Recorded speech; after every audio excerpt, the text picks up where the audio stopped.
I don't know too much about anime, but for some reason, I decided to shoot an anime style intro video for our YouTube channel.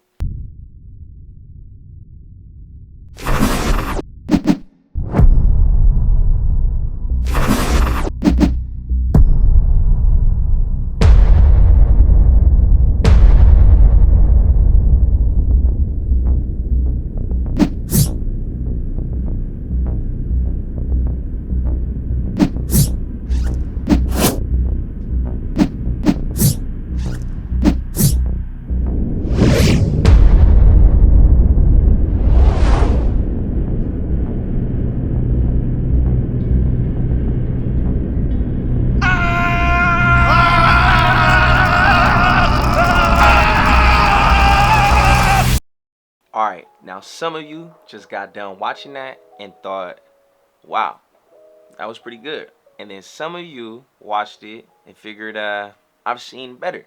But either way it goes, I think we all can agree that there's definitely some potential in this piece. So at this point, if you're still watching, I'm going to give you an in-depth review on how we created this video. This is Makai Manche from Overly Competitive, and today I'm going to show you how to create an epic YouTube intro. Anime style. Anime style. Let's get it! Okay, so before we get started breaking this piece down step by step, I just want to give a brief overview of everything that was included. This project is an assortment of a handful of still photos with a variety of short video clips. So we begin with the hyperlapse, which is very similar to a time lapse, but instead of the camera being stationary in one spot, we continue to move between each photo while focusing on a singular anchor point or subject, which in this case is my buddy Xavier. Now, immediately following the hyperlapse, we cut to our B-roll. The B-roll just consists of a handful of shots just focusing on very small details. As you can see, we got our camera bag. We show the zipper as we're pulling back before we reach into the bag. A close-up of, I guess what you could call your weapon of choice. The Canon for Xavier, and then for me was my iPhone.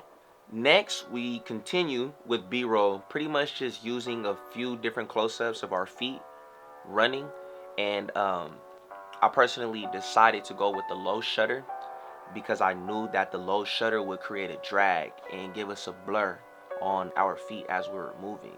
What that does is it creates an illusion that we're running a lot faster than what we are. And lastly, we just finish off with what I would call a selfie shot, for lack of a better term. We actually held the cameras ourselves as we ran through the parking lot. And yeah, I mean, that was pretty much it as an overview for all of the shots that we compiled together to create this piece. And now I will dive into each section a little bit more just to give you a better understanding of how we created each shot and how to achieve each of these different styles, photo wise and video. All right, now that we've pretty much covered our bases, let's dive a bit deeper into each section just to break them down a little bit further. The overall reason we decided to make this piece was because we wanted to make a series for our YouTube channel so that way we could start being more consistent on YouTube. This series is called Open Gym. Open Gym is basically free time where a school or a rec center will open up a basketball court, a basketball gym for players at their school or community to be able to come compete, practice, and just use all of the amenities and use the space. So essentially that was the same thing that we wanted to apply to our multimedia production business. The brand is called Overly Competitive. We consider ourselves to be very competitive and ambitious individuals. So it was like a no-brainer. Why not start making videos of us getting out and competing with each other on how to make the best commercial possible, who can shoot the better music video, who could take the better portrait photos for the same model the same day at the same time. Just having fun with it, but getting us into a space where we're sharpening our craft. So I pretty much figured that a showdown would be a creative, fun way to symbolize battle and competition between two photographers, two creatives. And yeah, simply that was the reason, idea, and purpose for us creating this intro. Once we get to this location and I see this long hallway, come up with the decision that we're going to stand on opposite sides of the parking lot, I decided that I simply just wanted to do a hyperlapse. I felt that would be a very intriguing way and also a creative way to show the distance as we cross the parking lot to get to each other's close-ups. In order to achieve this look, you need three main things. The first thing is that you need distance. So the reason why you will want to have a lot of distance when you're trying to create your hyperlapse is so that way it can be as dramatic as possible.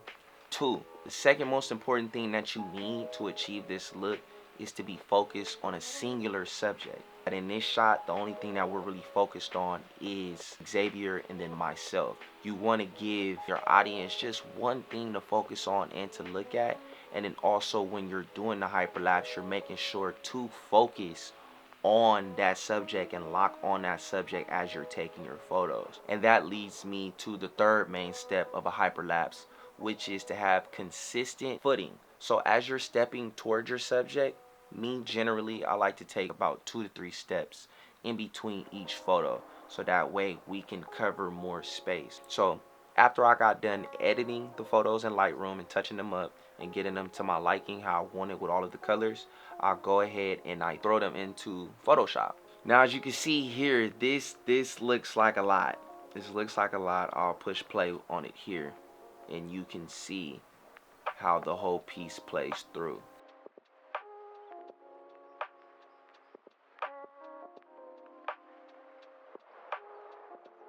But pretty much essentially what we're doing here is we're going to put all of our photos inside of Photoshop. We'll layer them all on top of each other here on this side where you see all of your layers. Now the key part with this is, let's say for instance, let's just use let's go to number 1, layer 1. As you can see here, we have to toggle each layer on and off.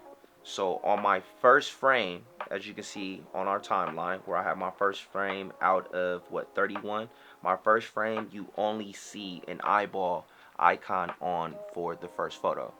Then when you go to the second one, you can see per se as we're going through each one, you see each layers eyeball icon come on, which lets you know, or lets Photoshop know which one you want to be seen. The ones that are on the top will be the ones that will be seen on top of the other ones that are below it. So what you can do when you're going to each frame, you may have an issue where a lot of your photos aren't lined up. You're not seeing a straight shot going straight down from the camera and your subject going from across the lot straight to your key point or your anchor point that you chose, whether it was a nose, a necklace, a hat, whatever it was for your subject. So in order to line it up, we can go to each photo or each layer and we can drop our opacity down to 50% just to be able to see both of the layers to line them up, as you see here. So now you guys can see how I go through each photo and I line them up to the position of my liking. And that's essentially it for the hyperlapse. After you're done, you'll go ahead and go to File,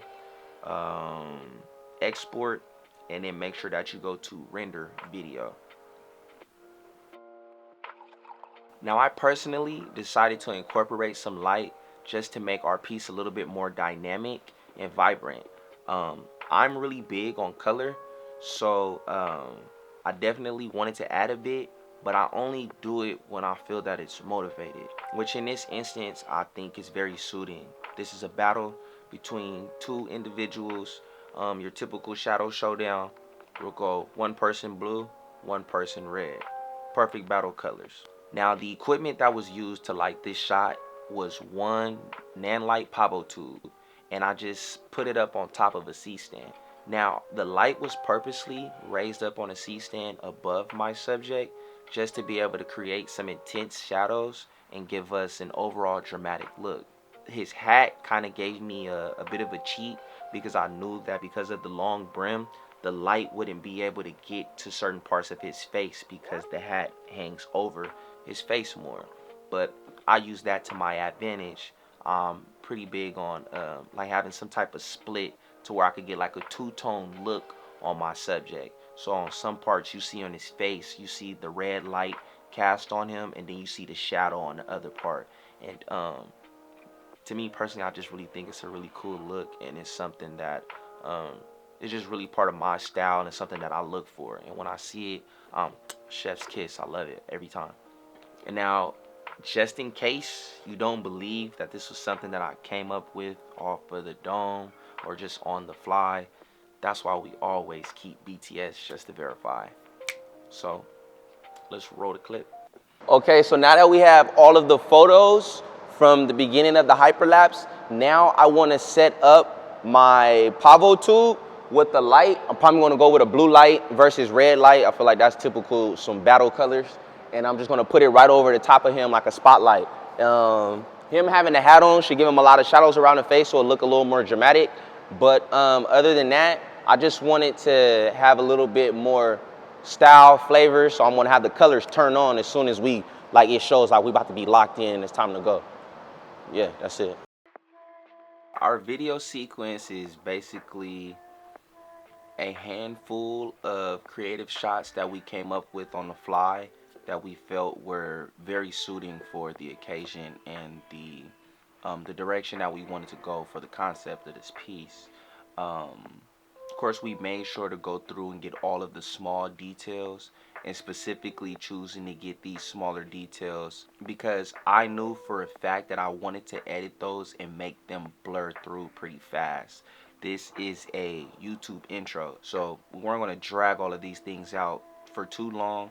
And then on top of that, I'm really just drawing inspiration from karate movies or anything that you could think of that has some type of fight or competition that has like a fast tempo where two individuals may need to get ready really quick. Maybe an old western movie when somebody's trying to draw their gun fast.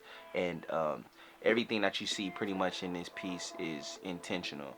We definitely decided to make sure that we had the bags on, which in the BTS footage you can see when I was doing the hyperlapse, that actually the first time that I ran through it, I realized that after I got up to Xavier that he didn't even have his bag on, which was my fault because I didn't remind him to put it on because he needed it for the video portion, which he's actually snatching his bag then grabbing his camera out of it.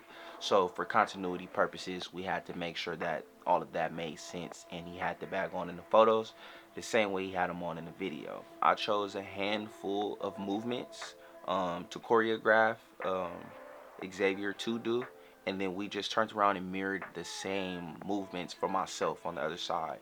So we start off with a intense facial expression, get us a nice close-up, stepping back, moving up towards the subject, and then getting a pan down towards the camera bag. Once we pan down to the bag, we go ahead and direct each other to unzip the camera bag because I want to get some sound effects. All those small details, just being able to piece it all together. In my head, I'm thinking all of those would have been very necessary to making this piece as epic as possible. Neither Xavier nor myself were really exerting too much energy to make this happen. And this is because we know from shooting so much and doing this that we know that once we get into post, some of these things we can add effects to make them come to life a lot more.